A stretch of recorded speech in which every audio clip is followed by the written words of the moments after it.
My lords, ladies and gentlemen, good evening and welcome to the launch of Lord Ashcroft's latest bravery book, Falklands War Heroes. For those of you who don't know me, my name is Simon Weston. I was a veteran of the 1982 war and a survivor of it. Although, as you can plainly see, I didn't survive it entirely unscathed. Still incredibly good looking, but that's another story altogether. Yeah, I can't fault your taste there. But anyway, however, I was one of the lucky ones, and I don't use the word lucky flippantly. There are 48 young men on board my troop ship Sir Galahad who perished on June 8th, 1982, and each one of them would welcome my good fortune, and as I've already alluded to, my good looks. But my good luck also brought some challenges in the short and longer term. I received 46% burns to my body when the Sir Galahad was bombed while anchored in the inappropriately named, well, for me at least, Port Pleasant. Yeah, for those of you who didn't know, it was called Port Pleasant in Fitzroy, not Bluff Cove, by the way. Always doubt what you read in history, because it's not always made by those who live it.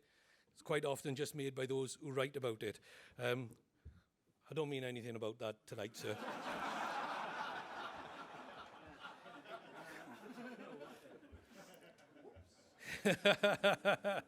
Yeah, I can stick my foot. I only open my mouth to change feet.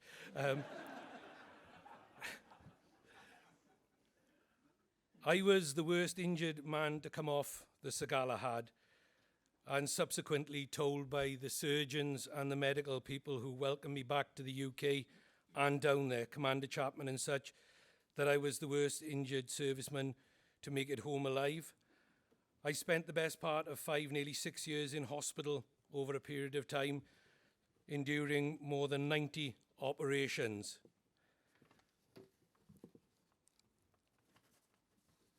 Eventually, I met my challenges thanks to the skills of some brilliant medical teams, and I also owe my life to some of you who are here tonight.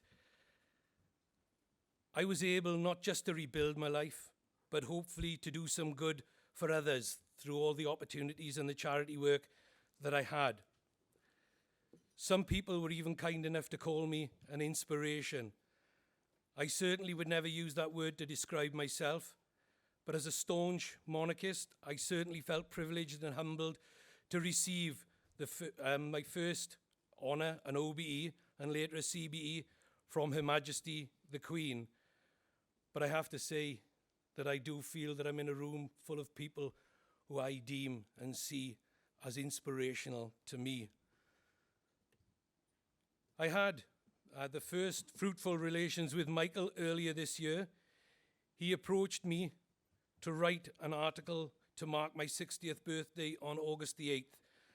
And knowing his reputation, I readily agreed. And fortunately for me, that major feature in the Mail on Sunday got the thumbs up from the one person in the world that really matters, my elderly mother. If any of you have ever met or know my mother as well as I do, that was incredibly significant.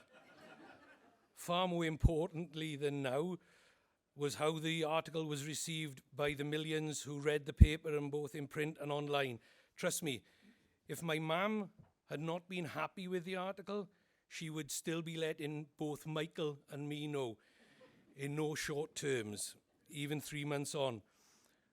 On a more serious note, I have long been an admirer of Michael's work in the areas of valor and the military. He has built up several major collections of gallantry medals, including the largest collection of Victoria Crosses in the world.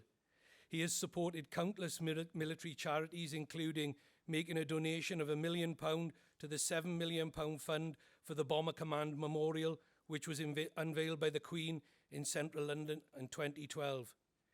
He has held several key government posts, including being the Prime Minister's Special Representative for Veterans Transition, and he held that for 6 years until 2018. In fact, if there is one individual who has done more than Michael to support our armed forces and to champion their bravery over the past 2 decades, than I have yet to meet him or her.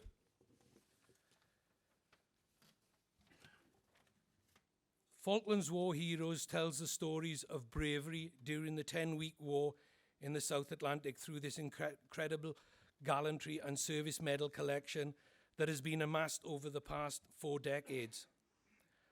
I am delighted that Michael has chosen to mark the 40th anniversary of the Falklands War by writing a book that highlights the valor of so many British servicemen and women, both those who gave their lives during the 82 conflict and those like myself who survived.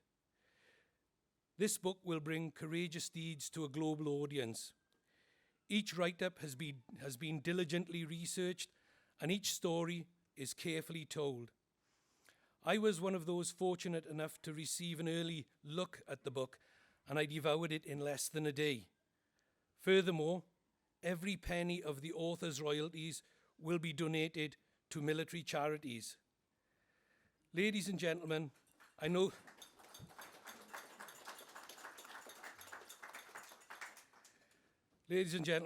that Michael himself now wants to say a few words. I will end by congratulating him for penning a wonderful book about some extremely courageous individuals. They are our heroes of the Falklands War. They are my heroes of my time. And I salute the gallantry and the service of every single one of you and them. Thank you very much.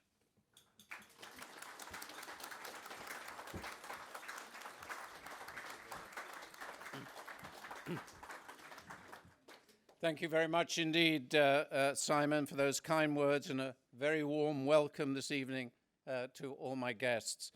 I don't want to embarrass Simon by talking too much about his own courage, but while researching Falklands War Heroes, I did come across an eyewitness account from 4 decades ago, which I found deeply moving and which I suspect even Simon in front of me has never heard before. And it was from Nurse Marion Stock, who served on the hospital ship SS Uganda, and this is what she said. Their burnt flesh left a smell I will never forget. I remember Simon Weston, who was really badly burnt, coming through with another Welsh guard. I was amazed because they were talking to each other. They were really so cheerful. It was unbelievable. I just stood there and looked at them and thought, how can you be so cheerful when you really hurt so much? He, Simon, asked how everyone was and had they seen so-and-so. This was because his face had swollen up so much, his eyes had closed, and he couldn't see. He really was so brave. And thank you for that story. Quite incredible.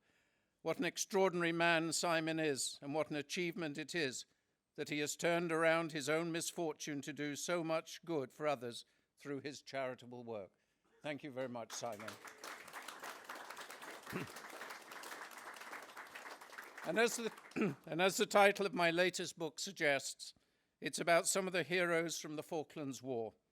And shortly before the 40th anniversary of the war, I wanted to remind people just what a contribution so many men and also a significant number of women made in 1982, some 8,000 miles from home. Sadly, 255 British servicemen paid the ultimate price with their lives, and hundreds more were wounded, many seriously. My book does not do lots of things. It doesn't dwell on such issues as the long and short-term causes of the war. It doesn't dwell on the arguments on both sides on whether we were right or wrong to go to war. It just tells wonderful stories of courage by our soldiers, our sailors, our airmen, and their support staff. Book launches are a time to express gratitude to others who have helped the author, but I'm deliberately going to keep these short tonight and refer you instead to the long list of thank yous in the acknowledgments within the book. However, I must say a public thank you to my publishers, Bite Back, which, by the way, I own, so it's a self-congratulation.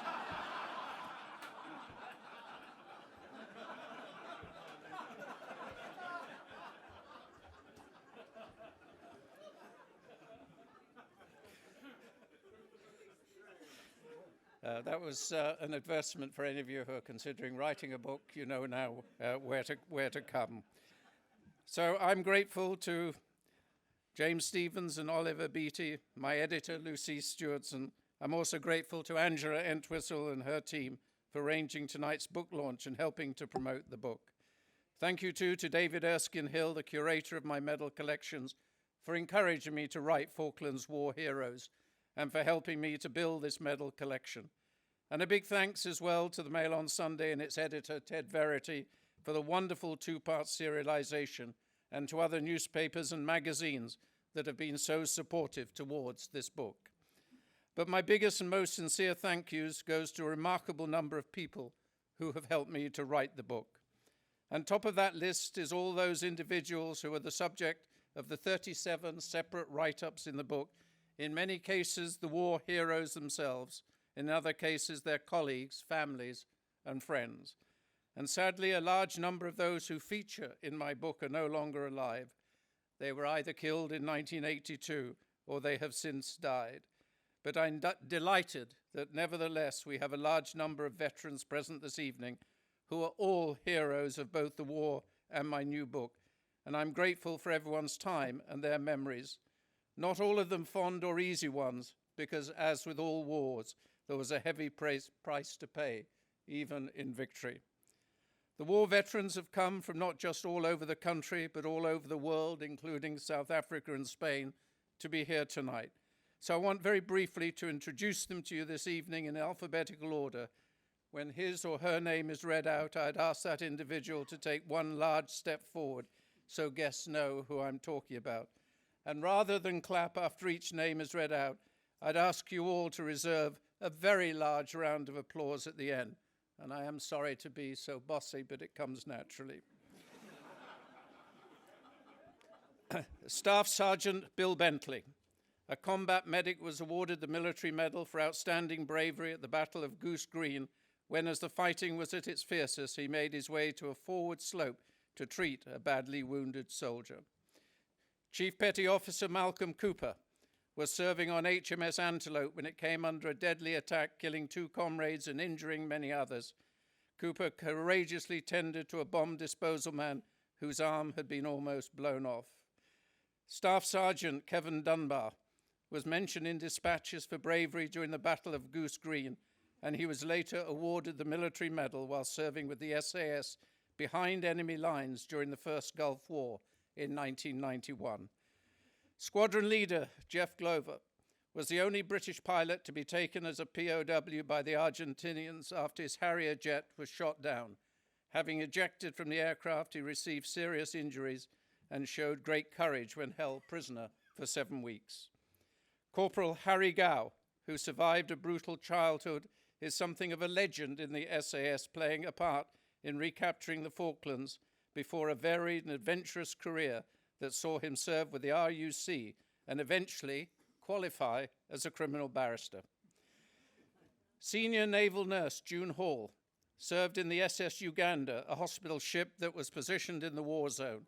Despite never being at sea before, she bravely helped to treat up to 160 casualties a day, with many suffering from horrendous injuries. Warrant Officer Kevin James was mentioned in dispatches for his courageous service behind enemy lines with the SBS in the Falklands War, having 3 years earlier been awarded the Queen's Gallantry Medal while serving in Northern Ireland. Petty Officer Graham Libby was awarded the Distinguished Service Medal after he showed outstanding courage as a diver, risking his life to solve a major problem on HM Submarine Conqueror after it sunk the enemy cruiser, the General Belgrano. Captain Gordon Matter was decorated with the Military Medal for prolonged gallantry during a daring mission behind enemy lines while serving with the SAS. He led a 4-man patrol for 28 days in the most brutal conditions on East Falkland. Captain Keith Mills was awarded the Distinguished Service Cross for defending South Georgia with a force of only 22 Royal Marines against a much larger enemy force. Aged 22, he managed to inflict casualties on the enemy without losing a single man. Captain Jeff Niblett was awarded the Distinguished Flying Cross for outstanding bravery saving the lives of casualties as a helicopter pilot with 3 Commando Brigade Air Squadron Royal Marines. It was the first ever DFC to a Marine. Lieutenant Commander Bill O'Brien, whose military career spanned 38 remarkable years, is the only Royal Marine ever to have been awarded the Distinguished Flying Medal. It was for rescuing and resupplying troops under fire in the heat of the battle. Captain John Pettinger was decorated with the Distinguished Conduct Medal when he and his men became the eyes and ears of 3 Para during 11 days of daring operations around Mount Longdon before the crucial battle of the same name. Lieutenant Commander Chris Pollard was mentioned in dispatches for bravery while serving as a Royal Navy master gunner in HMS Coventry, shooting down 2 enemy aircraft before his ship was sunk with a loss of 19 men. Major Peter Billy Ratcliffe was mentioned in dispatches for prolonged gallantry in the most brutal conditions, serving with the SAS in 1982. Nearly a decade later, he was awarded the Distinguished Conduct Medal during the First Gulf War. And finally, Corporal Les Standish was awarded the Military Medal for gallantry at Goose Green, showing outstanding bravery to rescue a wounded colleague under fire, as well as leading a ferocious attack on enemy positions, taking trench after trench. And now, the moment you've been waiting for, could you all please give these courageous veterans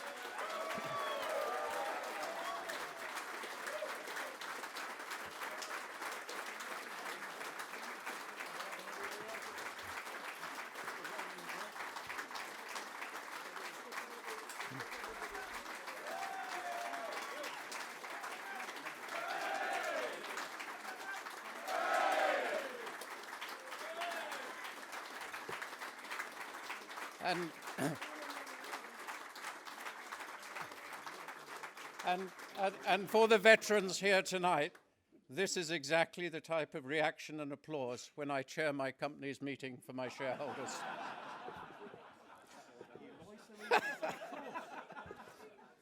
Other war veterans here this evening include Padre David Cooper. Where are you, David?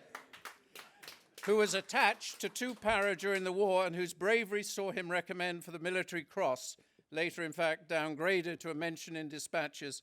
And I know there are many people here this evening who will want to catch up with David too. And I'd also like to show you 2 very short films, few minutes, that have been made in conjunction with Falklands War Heroes. First, an animated tribute to Sergeant Ian Mackay, VC, and secondly, a short interview with June Hall, who back in 1982 about her work as a senior nurse on the Uganda.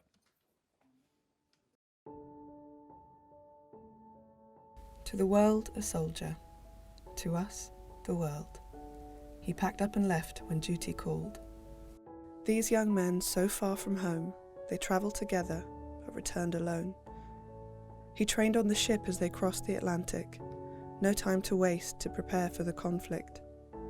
They dug deep in the earth, hid from enemy forces, growing frightened and damp without reinforcements. The final push. Was it already too late? I'm not coming back. Mackay knew his fate. Exposed on Mount Longdon, the enemy persisted, forced the platoon to take shelter in the rocks of the ridges. Mackay charged their position in the hope of victory, an ordinary man of extraordinary bravery. Under hail of fire he dispatched his grenades. Attempting to save others, Mackay fell to his grave. The ultimate sacrifice, an immeasurable loss, Mackay's gallantry earned him the Victoria Cross. 74 days of unspeakable terror. Young men fell in the trenches, lives lost forever. To this day we remember Mackay's final gift. He surrendered his life so that others might live. To the world, a soldier.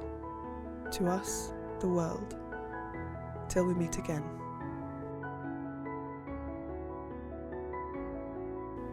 "40 Incredible Tales of Courage, 40 years on." Read Lord Ashcroft's new book, Falklands War Heroes. Available at Biteback, Amazon, and all good bookstores.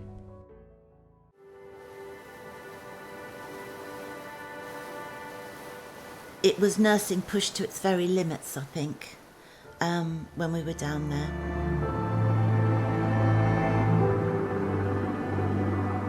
Any bravery that we may have had was inspired by the chaps that we were looking after. When we were going down there, nurses had been trained to a high standard in the Navy to be nurses. However, we hadn't been trained ever to be on a ship, a hospital ship. And I think it was quite quickly that we realised, once we saw this lovely ocean liner, and then we saw the enormity of trying to transfer that into a hospital ship. It came across that HMS Sheffield had been hit. And there was almost a quietness amongst us all. You know, we all sort of thought, this is for real now. Once we got to the Falklands, every nurse really, including myself, was just so concerned that we were doing the very, very best that we could possibly do. It's hard for anybody to picture it, but it was pretty grim. The lads were obviously in pain, a lot of them. They had had horrendous injuries, disfiguring injuries, you know, the screams and the cries and everything like that from the chaps, because they were in so much pain. I think I was astounded by the bravery that I witnessed down in the Falklands. You just thought, these aren't just soldiers, these are very, very special men. There was also a huge sadness because we'd had to witness so many awful life-changing situations for the chaps, because, you know, they would not be coming back in the same way that they had gone. 40 incredible tales of courage, 40 years on. Read Lord Ashcroft's new book, Falklands War Heroes. Available at Biteback, Amazon and all good bookstores.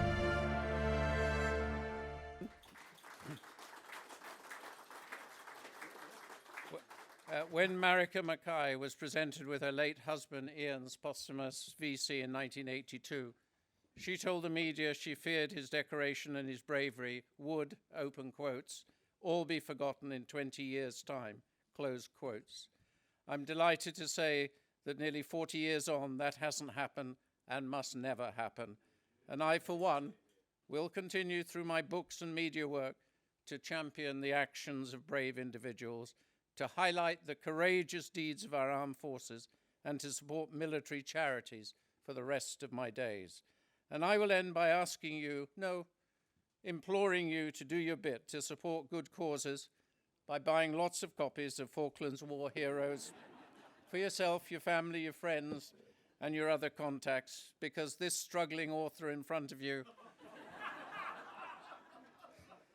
is 100% committed to donating all authors' charities to military charities. And equally importantly, these are astonishing stories of valor that deserve a wide audience. And thank you all very much, and the veterans in front of me, for coming here tonight. From the bottom of my heart, thank you.